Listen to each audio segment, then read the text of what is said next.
नमस्कार। Stereo chemistry के lecture number 13 में आपका हार्दिक स्वागत है। आज इस लेक्चर में हम conformations of cyclohexane, conformations of mono substituted cyclohexane और एक्सियल एंड इक्वेटोरियल बॉन्ड्स को डिस्कस करेंगे। कन्फर्मेशंस ऑफ साइक्लोहेक्सेन, पिछले दो वीडियोस में हमने इथेन का कन्फर्मेशनल एनालिसिस किया एंड ब्यूटेन का कन्फर्मेशनल एनालिसिस किया। आज हम करें साइक्लोहेक्सेन का। Cyclohexane is more stable then other cycloalkenes and it has several conformations. Cyclohexane 6 member ring होती है। तो साइक्लोहेक्सेन जो अन्य साइक्लोएल्केन्स हैं जैसे साइक्लोप्रोपेन, साइक्लोब्यूटेन, साइक्लोपेंटेन, साइक्लोहेप्टेन, जो भी अन्य साइक्लोएल्केन हैं उनसे सबसे ज़्यादा स्टेबल होती है और इसके कई सारे कन्फर्मर्स होते हैं। The most stable conformation of cyclohexane is the chair conformation. Cyclohexane का जो सबसे मोस्ट स्टेबल कन्फर्मेशन है वह कौन सी होती है? Chair form. Clear? There is no angle strain और torsional strain in the chair form of cyclohexane। Cyclohexane की चेयर फॉर्म में एंगल स्ट्रेन और टॉर्सनल स्ट्रेन क्या होता है? एब्सेंट होता है। उसमें एंगल स्ट्रेन और टॉर्सनल स्ट्रेन नहीं पाई जाती। क्यों? क्योंकि साइक्लोहेक्सेन की जो अपन अभी रिंग देखेंगे, हम पहले भी पढ़ चुके हैं, जो साइक्लोहेक्सेन वो स्टेगर्ड कन्फर्मेशन में होता है और स्टेगर्ड कन्फर्मेशन में जो अपोजिट होते हैं एटम्स, तो वहाँ पर किसी प्रकार की एंगल स्ट्रेन और टॉर्सनल स्ट्रेन प्रेजेंट नहीं होती है। In chair conformation all of the carbon carbon bond angles are 111 degree, 111 degree, which is very close to the ideal tetrahedral bond angle of 109.5 degree and all the adjacent bonds are staggered. Clear? Chair conformation में जो carbon carbon bond angle होता है वो कितना होता है? 111 degree होता है, जो कि टेट्राहेड्रल के जो sp3 कार्बन एटम है जिसका बॉन्ड एंगल कितना होता है? 109.5 डिग्री, तो लगभग उसके क्लोज ही होता है। तो यहाँ पे किसी प्रकार का एंगल डेविएशन नहीं होता है जिससे स्ट्रेन नहीं होती है। And all the adjacent bonds are staggered, और सभी बॉन्ड्स पास पास वाले बॉन्ड कैसे होते हैं? स्टेगर्ड फॉर्म में होते हैं। ये आप डायग्राम देख सकते हो चेयर कन्फर्मेशन ऑफ साइक्लोहेक्सेन का। यहाँ पर ये देखो, ये बॉन्ड एक दूसरे के स्टेगर्ड है। ये यानी सभी बॉन्ड क्या है? एक दूसरे के स्टेगर्ड। आप देखो, इसको हम chair conformation Newman projection formula में देख सकते हैं।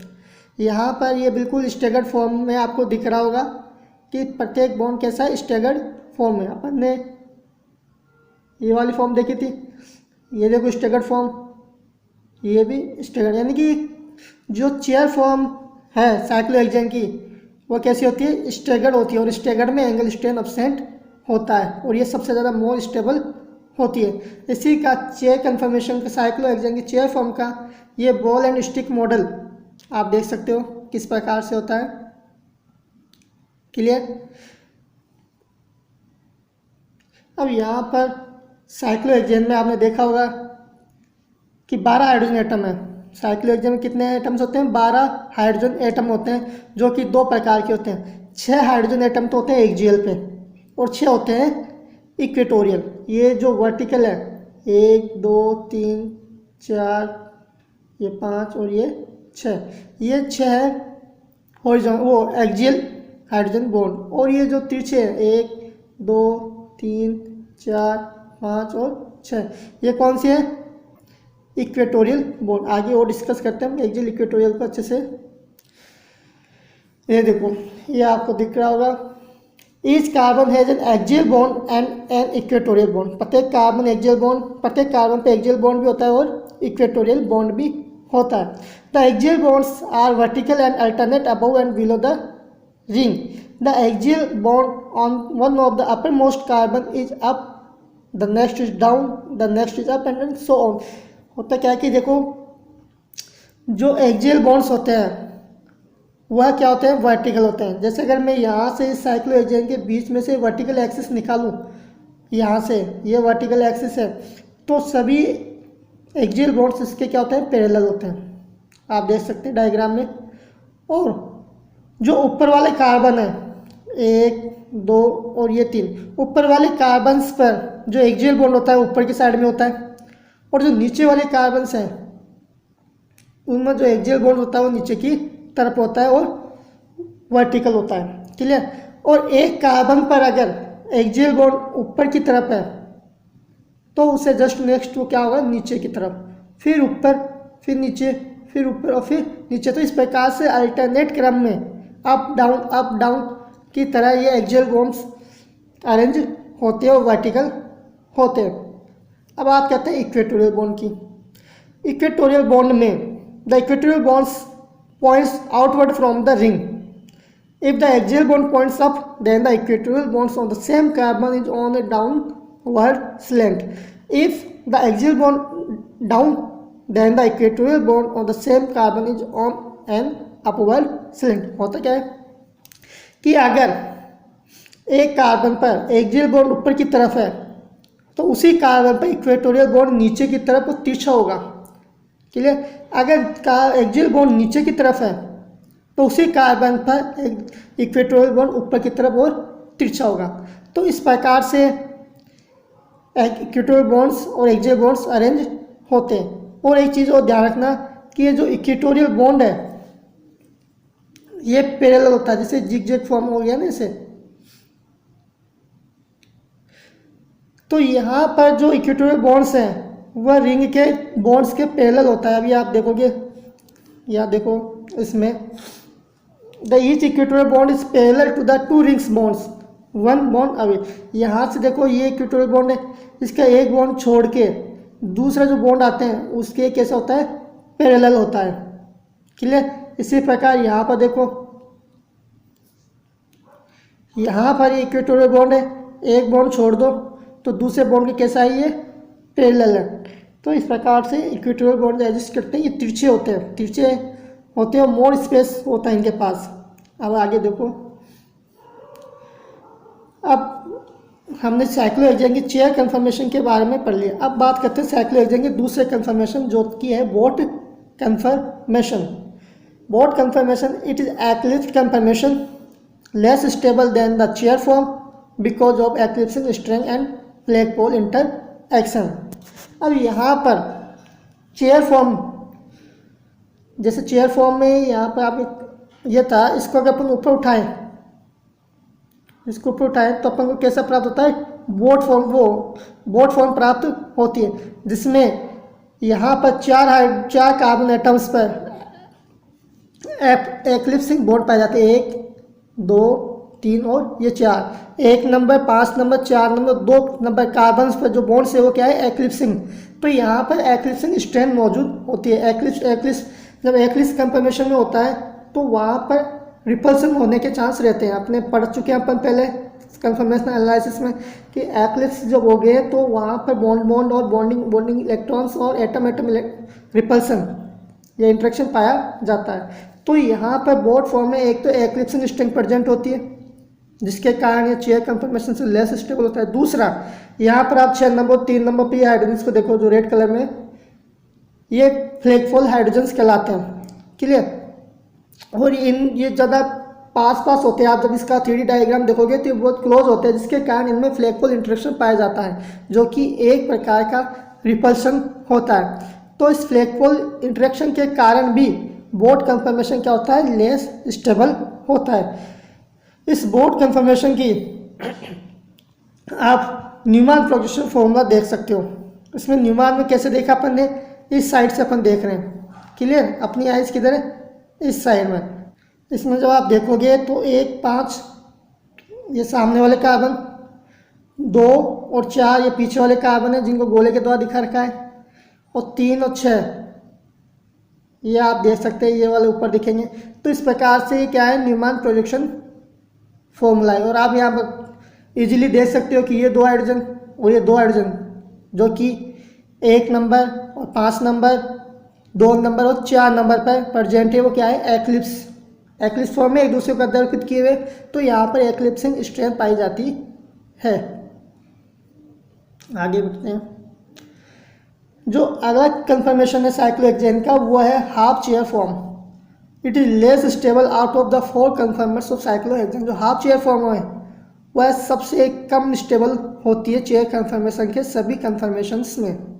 साइक्लोहेक्सेन के सभी कंफर्मर्स में सबसे कम स्टेबल कौन सी होती है? Half chair form. क्यों होती है? क्योंकि यहाँ पर जो एक्लिप्सिंग स्ट्रेन होती है वह सबसे ज़्यादा होती है।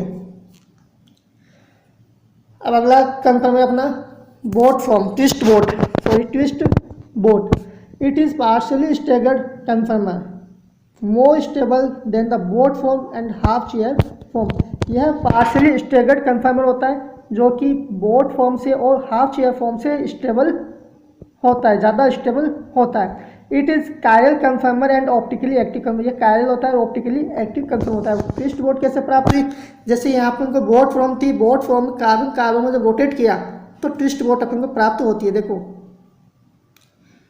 ये अपनी बोट फॉर्म में, अगर बोट फॉर्म में इस कार्बन बॉन्ड को मैं थोड़ा सा रोटेट कर दूँ ऊपर तो हमें क्या प्राप्त हो जाता है?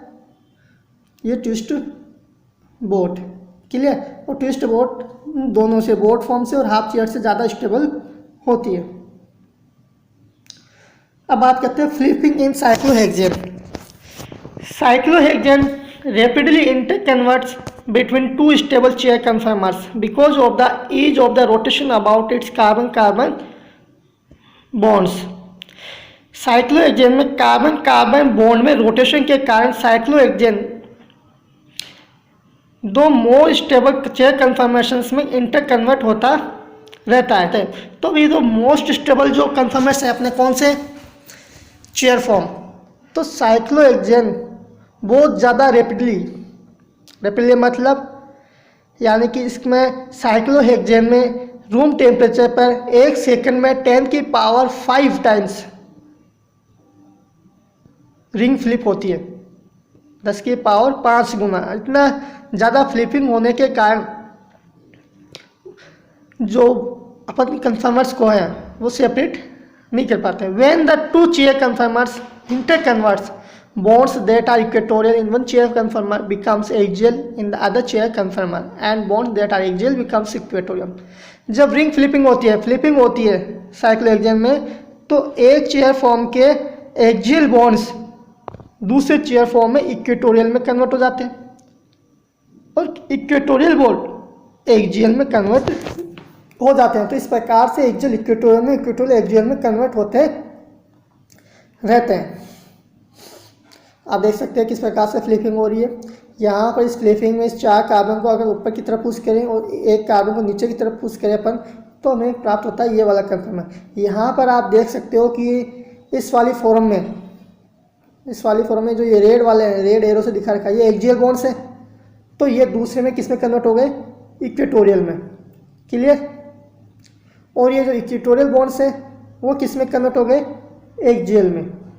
तो इस प्रकार से इक्वेटोरियल एक्सियल में, एक्सियल इक्वेटोरियल में कन्वर्ट होता है। और एक चीज़ और, आपको इस साइक्लोहेक्सेन रिंग बनानी आनी चाहिए कि कैसे वो हम इस प्रकार से चेयर फॉर्म बनाते हैं। तो इसके लिए क्या करना, आप सबसे पहले 2 पैरेलल लाइन खींचना ऐसे। क्लियर? फिर ऐसे 2 पैरेलल लाइन खींचना और फिर इनको जोड़ देना। ये क्या हो गया? अपने साइक्लोहेक्सेन की चेयर फॉर्म। अब यहाँ पर एक्सियल इक्वेटोरियल बॉन्ड बनाना है अपन को, तो यहाँ से स्टार्ट कर लो। जैसे सबसे पहले जो ऊपर वाले उसमें ऊपर की तरफ ये ऊपर हो गए, जो नीचे वाले उनके नीचे की तरफ ये अपने हो गए एक्सियल बॉन्ड्स। अब इक्वेटोरियल बॉन्ड कैसे बनाते हैं अपन? अगर ऊपर की तरफ है एक्सियल बॉन्ड तो उसी कार्बन पे इक्वेटोरियल बॉन्ड नीचे की तरफ होगा, और अगर नीचे की तरफ है तो उसी कार्बन पे ऊपर की तरफ होगा। सेम इधर नीचे तो इधर ऊपर, इधर ऊपर तो इधर नीचे। इस प्रकार से हम चेयर फॉर्म साइक्लोहेक्सेन की बना सकते हैं। अब आगे बढ़ते हैं। अब जब फ्लिपिंग होती है तो फ्लिपिंग के दौरान साइक्लोहेक्सेन जिन कंफर्मर से होकर गुजरता है, जो कंफर्मर्स बनते हैं वह कौन कौन से? चेयर फॉर्म सबसे पहले हाफ चेयर में कन्वर्ट होता है, हाफ चेयर ट्विस्ट बोट में, ट्विस्ट बोट फिर ट्रू बोट में, ट्रू बोट वापस ट्विस्ट बोट में, ट्विस्ट बोट फिर हाफ चेयर में, और हाफ चेयर फिर चेयर फॉर्म में कन्वर्ट होती है। क्लियर। और हमने देखा कि फ्लिपिंग के दौरान बहुत ही ज़्यादा रैपिडली फ्लिपिंग होती है, तो एक चेयर कन्फर्मर दूसरे चेयर कन्फर्मर में कन्वर्ट होती रहती है। और चेयर कन्फर्मर चूँकि मोर स्टेबल कन्फर्मर है, तो आप किसी भी टाइम पर इंस्टेंट टाइम पर अगर साइक्लोहेक्सेन के कन्फर्मर्स को फाइंड आउट करोगे तो आपको 99% से भी ज़्यादा जो कन्फर्मर्स आपको मिलेंगे वो चेयर कन्फर्मर्स आपको मिलेंगे। यानी कि 10,000 चेयर कन्फर्मर्स पर आपको केवल एक ही ट्विस्ट बोट कन्फर्मर मिलेगा। हम जो पोटेंशियल एनर्जी का ऑर्डर देखेंगे, अभी अपन डायग्राम ही देखेंगे, डायग्राम देख लेते हैं पहले। ये फ्लिपिंग हो रही है, फ्लिपिंग कैसे होती है देख लो आप। पुल दिस कार्बन अप, इस कार्बन चेयर फॉर्म की इस कार्बन को अगर ऊपर की तरफ लगाएंगे तो अपन को क्या प्राप्त होती है, बोट फॉर्म। और इस बोट फॉर्म की इस कार्बन को नीचे कराएंगे तो अपन को इन्वर्टेड चेयर वापस फॉर्म प्राप्त होती है। तो इस प्रकार से ये अपन इस कार्बन को इंटर कन्वर्ट कर सकते हैं, चेयर फॉर्म को बोट फॉर्म में, बोट फॉर्म को वापस चेयर फॉर्म में, इनमें। अब हम बात करते हैं एनर्जी प्रोफाइल डायग्राम की। तो ये एनर्जी प्रोफाइल डायग्राम आप देख सकते हैं। यहाँ पर जो एनर्जी बैरियर है वो कितना है, 12.1 किलो कैलोरी पर मोल। एक चेयर फॉर्म को अगर ट्विस्ट बोट में कन्वर्ट होना है तो उसको हाफ चेयर से गुजरना पड़ता है। मतलब हाफ चेयर फॉर्म में पहले कन्वर्ट होगा, उसके बाद में ट्विस्ट बोट बनेगी। और ट्विस्ट बोट और हाफ वो चेयर फॉर्म के बीच में जो एनर्जी गैप है वो कितना है अपना, 5.3 किलो कैलोरी पर मोल। ठीक है। ट्विस्ट बोट को दूसरे ट्विस्ट बोट में जब कन्वर्ट करते हैं तब इसको बोट फॉर्म से गुजरना होता है। बोट फॉर्म और चेयर फॉर्म की जो एनर्जी गैप है, एनर्जी बैरियर कितना है, 6.8 किलो कैलोरी पर मोल।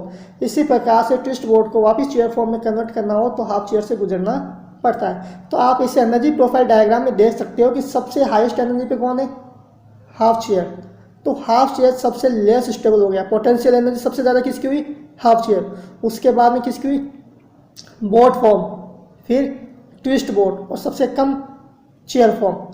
तो ये एनर्जी ऑर्डर हो गया। एनर्जी ऑर्डर सबसे ज़्यादा किसका हुआ, हाफ चेयर, फिर बोट फॉर्म, फिर ट्विस्ट बोट और फिर चेयर फॉर्म। और जिसकी एनर्जी सबसे कम होती है वो मोर स्टेबल होता है। तो स्टेबिलिटी ऑर्डर सबसे ज़्यादा किसका होगा, सबसे ज़्यादा होगा चेयर फॉर्म, फिर ट्विस्ट बोट, फिर ट्रू बोट और फिर हाफ चेयर। ये इनका स्टेबिलिटी ऑर्डर हो गया है, आप देख सकते हो।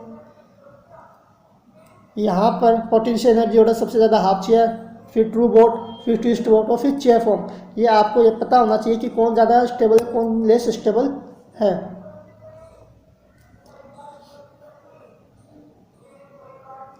अब बात करते हैं हम conformers of mono substituted cyclohexane. Mono substitute, अगर साइक्लोहेक्सेन के एक हाइड्रोजन की जगह कोई दूसरा सब्स्टिट्यूएंट अपन लगा दे तो हमें मोनो सब्स्टिट्यूटेड साइक्लोहेक्सेन प्राप्त होता है। लेकिन मोनो सब्स्टिट्यूटेड साइक्लोहेक्सेन जब प्राप्त करेंगे तो जो सब्स्टिट्यूएंट की जो टेंडेंसी होती है वह इक्वेटोरियल पोजीशन पर आने की होती है, ना कि एक्सियल पोजीशन पर। In mono substituted cyclohexane the substituent has the tendency to occupy equatorial position rather than axial position in order to minimise 1,3 diaxial interaction. 1,3 diaxial interaction को मिनिमाइज करने के लिए जो सब्स्टिट्यूएंट है वो इक्वेटोरियल पोजीशन को occupy करता है, ना कि एक्सियल पोजीशन। एक्सियल पोजीशन भी आता है, लेकिन जो मैक्सिमम अगर अपन इक्विलिब्रियम देखेंगे तो सबसे ज़्यादा किसकी तरफ होता है, इक्वेटोरियल पोजीशन की तरफ। और जैसे जैसे सब्स्टिट्यूएंट की साइज बढ़ती जाती है वैसे वैसे अमाउंट ऑफ कन्फर्मर, उस कन्फर्मर की अमाउंट बढ़ती जाती है जिस कन्फर्मर पर इक्वेटोरियल पोजीशन पर वो सब्स्टिट्यूएंट मौजूद होता है। क्लियर। और जब सब्स्टिट्यूएंट और ज़्यादा बल्कि हो जाता है, जैसे टर्शी ब्यूटाइल हो जाता है, तब 100% 99.99% हमें क्या प्राप्त होता है, ओनली इक्वेटोरियल कन्फर्मर। उसको बोलते हैं flipping in locking in flipping. As well as the size of the substituent increases, population of the form having substituent in equatorial position also increases, and finally when the substituent is tertiary butyl then the flipping does not takes place, it causes locking in flipping। अब 1,3 diaxial interaction क्या होते हैं अभी अपन देखते हैं आगे। ये देखो, यहाँ देखो इस डायग्राम में ये 1 नंबर पे एक्सियल, 3 नंबर पे एक्सियल, और इसके भी 1, ये भी 3 नंबर पे कहलाएगा, इसके 1 A2 तीसरे नंबर A2 3। तो यहाँ पर जो भी हाइड्रोजन या सब्स्टिट्यूएंट होंगे उनके बीच में इंटरेक्शन होता है, 1,3 इंटरेक्शन, 1,3 डाईएक्सियल इंटरेक्शन होता है। ये ज़्यादा पास में होने के कारण इनमें रिपल्सन होता है, जिसके कारण इनकी पोटेंशियल एनर्जी इंक्रीज होती है। अब जब पोटेंशियल एनर्जी इंक्रीज होगी तो सिस्टम की स्टेबिलिटी क्या होती है, डिक्रीज हो जाती है। जबकि जो इक्वेटोरियल वाला यानी कि इनसे दूर होता है, जो एक्सियल बॉन्ड्स हैं इनसे दूर होता है, तो यहाँ पर इंटरेक्शन नहीं होता है, आप देख सकते हैं। तो यहाँ पर इस प्रकार का 1,3 जो डायजेल इंटरेक्शन, इस प्रकार का कोई इंटरेक्शन नहीं होता है, जिसके कारण इक्वेटोरियल बॉन्ड की पोटेंशियल एनर्जी कम होती है। समझ में आ गया। अब देखो मोनो सब्स्टिट्यूटेड साइक्लोहेक्सेन, अगर हम मेथिल ग्रुप लगा लिया हाइड्रोजन की जगह तो मेथिल साइक्लोहेक्सेन प्राप्त होता है। मेथिल साइक्लोहेक्सेन रिंग फ्लिप होती है तो यहाँ पर एक्सियल में कन्वर्ट होता है, ये इक्वेटोरियल एक्सियल में कन्वर्ट होता है। लेकिन जिस प्रकार से चेयर फॉर्म में अपन साइक्लोहेक्सेन की चेयर फॉर्म पढ़ी थी, तो साइक्लोहेक्सेन में जब चेयर फॉर्म में इंटर कन्वर्जन होता है तो दो चेयर फॉर्म इक्विवेलेंट होती है। साइक्लोहेक्सेन में अभी अपन ने देखा कि दोनों चेयर फॉर्म क्या होती है, इक्विवेलेंट होती है, दोनों की एनर्जी सेम होती है। लेकिन यहाँ पर mono substituted cyclohexane, methyl cyclohexane में जो इक्वेटोरियल वाली पोजीशन है, जिस पर इक्वेटोरियल में रहता है, वो 95% होता है, और जो एक्सियल में होता है CH3 ग्रुप वो 5% ही होता है। तो यहाँ पर ये इक्विवेलेंट नहीं होता है। लेकिन अगर यहाँ पर CH3 की जगह अगर हम फ्लोरीन जोड़ दें तो चूंकि फ्लोरीन को इतना स्पेस की जरूरत नहीं होती, इसलिए ये इसके जो इक्वेटोरियल पोजीशन है वो 60% और एक्सियल पे 40% एग्जिस्ट कर सकता है। लेकिन मेथिल में 95% किस पे एग्जिस्ट करता है, इक्वेटोरियल पोजीशन में।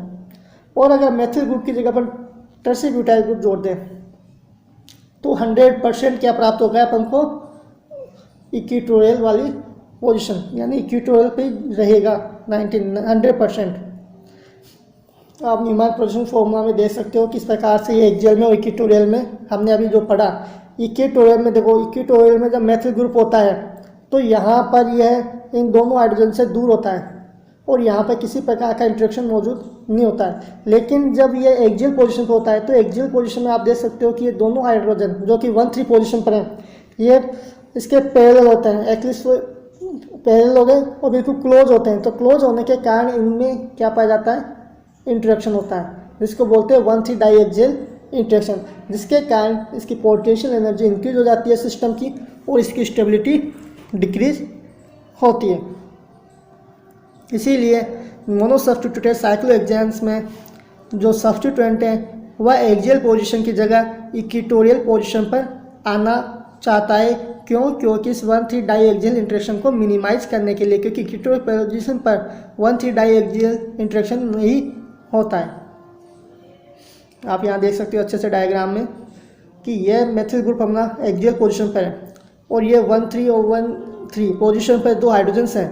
तो ये हाइड्रोजन और यह हाइड्रोजन यानी मेथिल का हाइड्रोजन है, यहाँ पर ये बहुत ज़्यादा क्लोज होते हैं। समझ में आई, ज़्यादा पास होंगे तो इसमें रिपल्सन होने के चांस ज़्यादा होंगे। यहाँ पर ये 1,3 डाइएक्सियल इंटरेक्शन, चूँकि डाइएक्सियल पोजीशन पर तो 1,3 डाइएक्सियल इंटरेक्शन इसको बोलेंगे। आप इसका ये स्टिक बोर्ड मेथड से भी आप इसको देख सकते हो किस प्रकार से क्लोज अप्रोक्सीमेटी में ये दो हाइड्रोजन एटम्स हो गए इसके और ये इस मेथिल ग्रुप का हाइड्रोजन, ये बहुत पास होने के कारण यहाँ पर इंटरेक्शन मौजूद है, जिसके कारण इसकी पोटेंशियल एनर्जी बढ़ जाती है। रिपल्सन के कारण पोटेंशियल एनर्जी इंक्रीज हुई 1,3 डाइएक्सियल इंटरेक्शन के कारण, तो ये सिस्टम की स्टेबिलिटी डिक्रीज हो जाती है। इसीलिए आने वाला सब्स्टिट्यूएंट में एक्सियल पोजीशन में न जाके किस पोजीशन पर जाएगा, इक्वेटोरियल पोजीशन पर।